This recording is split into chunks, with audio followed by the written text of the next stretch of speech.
In today's video, I'm going to show you how to practice 4-chord songs like a pro using a concept I call ascending harmony. If you've been struggling to use your scales and shapes in a musical way and to improvise with it, this will help you a lot.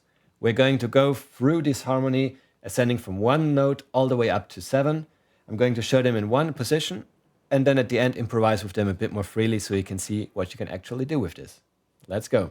Step 1, root notes. The root notes are the notes chords and scales are built upon. So let's just grab them from the chord progression right away. In case of C major, that's a C, G for G major, A for A minor, F for F major. So let's take a look at it. We're going to start with a C. Next up, follow with G. Go up to A. Down to F. You can just play the chords in the background.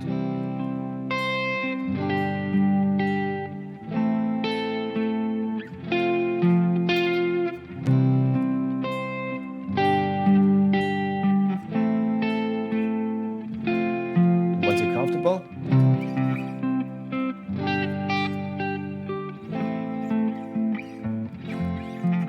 try to find them all over the neck horizontal. It teaches you to follow the chord changes with a single note.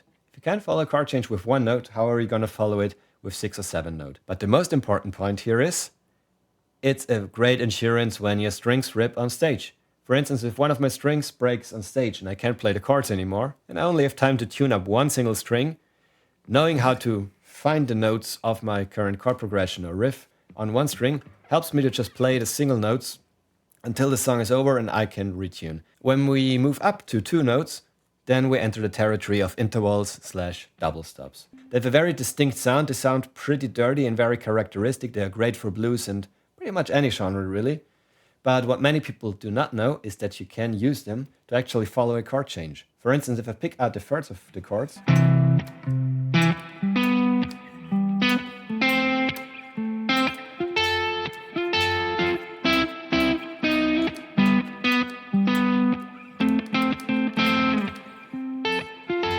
now what did I do here? I picked my root notes and layered the third on top. Major for G and C, minor third for A, major third for F. If this is too much for you and you have never played thirds like that, then you can just try to use simple power chords. For instance, like C power chord, G, A, F. And once you know these double stops, you can play around with them more freely. You can go.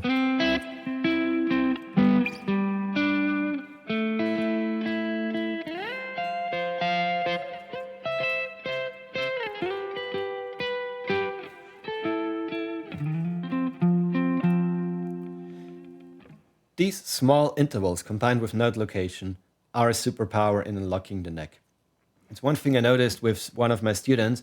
He hasn't been playing for very long and he hasn't been playing for a lot, but I taught him how to find these power chord and double stop shapes all over the neck, and by connecting them with simple melodies,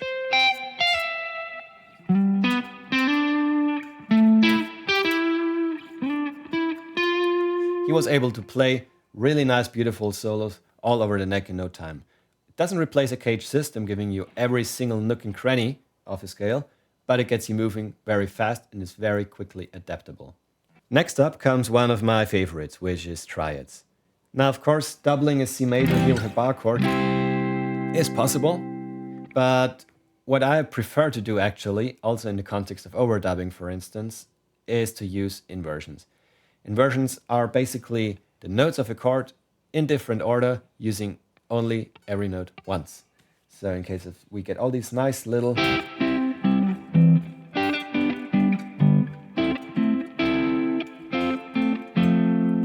chord shapes that we can move up and down the neck. And if you're able to play 4-chord songs with inversions everywhere on the neck, you are a highly advanced player and you will have such a good time improvising and playing songs.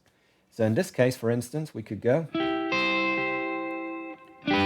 C, G,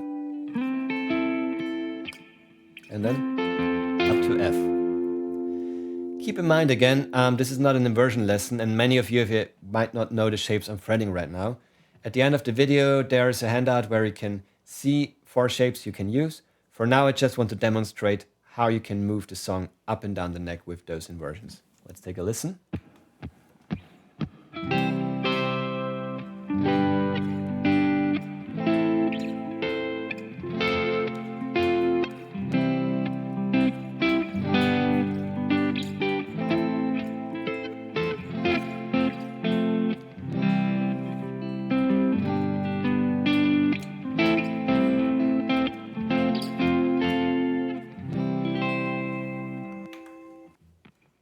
So playing basic pop songs with inversions is one of the best exercises you can do for navigating the neck. It's super fun, they sound great, and they are very easy to use, and later on, very easy to turn into scales.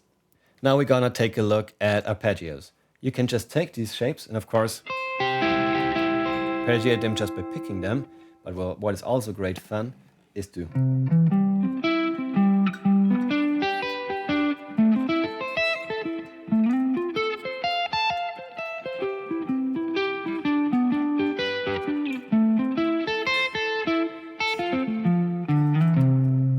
What did I do right now? I just took the notes from the Triads and played them as arpeggios. I cannot stress enough how important it is to think of harmony in this way, as a whole connected unit going from 1 note to 2 notes to 3 notes, and as we're gonna see now, all the way up to 4, 5, and 7. Because that way, anything you learn already becomes a first step towards the next thing you learn. Because once you have a major arpeggio in place, you have to add 1 little note, major 7, and voila, you get a major 7th chord. Or you add a 7th, or a minor 7th, and then get a 7th chord. And suddenly, these triad shapes we just used here became 7th chords, not by learning something completely alien and new, but by expanding what you already know into the next step. Let's take a listen. Our C major would become a major 7 chord. Our G would become a G7. A minor becomes a minor 7, which you can also fret like that, of course.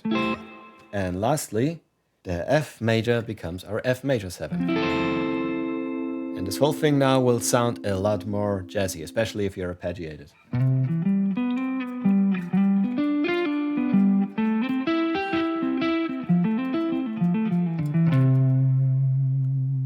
Let's take a listen.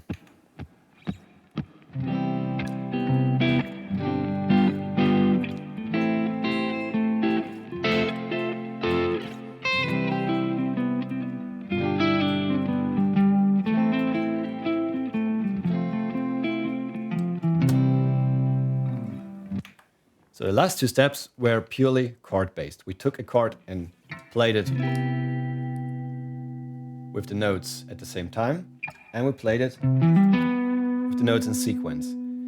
And the triads were basically mirroring the harmony up here, whereas now that we play the 7th chord, for the first time in this module, we are adding new notes. So we are starting to color. And that's also a great way of thinking of these things, that scales and more complex chords are additional colors to existing harmonies already taking place. We had 1 note, 2 notes, 3 notes, and 4. Next up comes 5, which is my personal favorite one, pentatonics.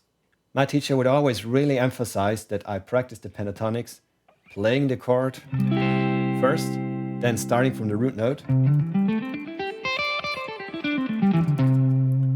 then moving up and down the scale, finishing with the chord again. If there's anything you take from this video, it's this advice. Play the chord, start from the root, go back to the chord after you played the scale.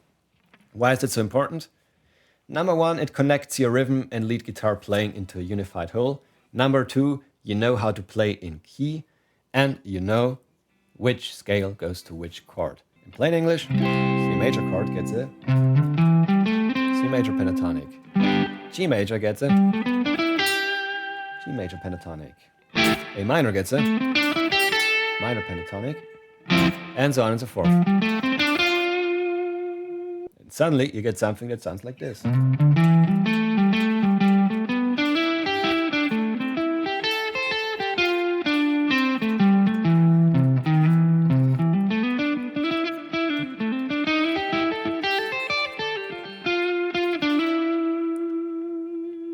the whole concept of this video is showing you how you can use any scale, chord, arpeggio concept, exercise, whatever you know, and apply it to actual music in order to learn how to apply it to actual music. That's the one step so many people miss, only memorizing shapes. And with that being said, let's finish this one up using heptatonics. Now, these are not as complicated as you may think. At the end of the day, a heptatonic is nothing but a pentatonic with 2 extra notes. These 2. And one way to making heptatonics sound more musical is to not overthink with modes and stuff all the time, but just start them from the root notes of the chords.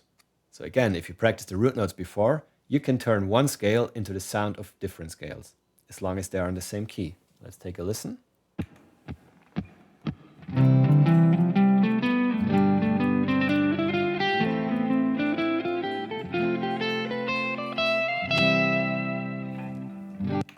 Voila, already more musical. In theory, of course, you could think Ionian, Mixolydian, Aeolian, and Lydian. And I would recommend that depending on your skill level, you think of either of shifting the major scale depending on the root notes, or you think in modes. When I was practicing more jazz back in the days and doing more 2-5-1 stuff, countless hours.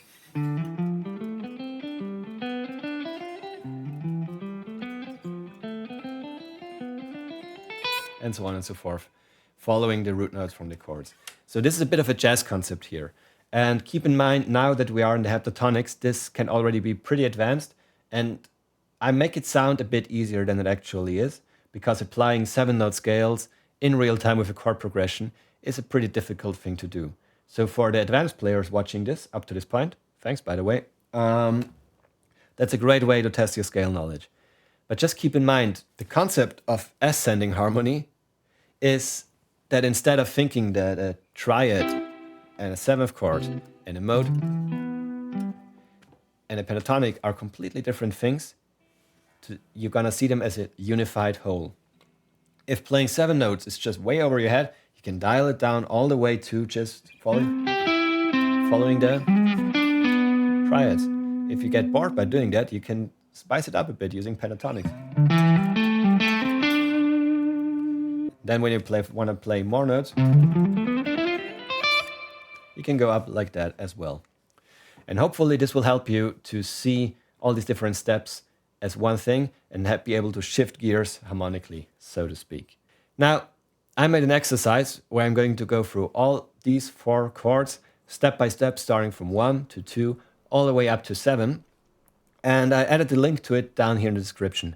You can grab it in my free guitar community, where I'm going to add another video explaining the exercise in detail and giving you more stuff regarding those single steps and tips on how to implement it. For now, I hope this just gave you some inspiration how to make your practice more musical again, how to make it more hands-on, and give you some tools to really nail the next jam session. And with that being said, have a wonderful week and see you soon.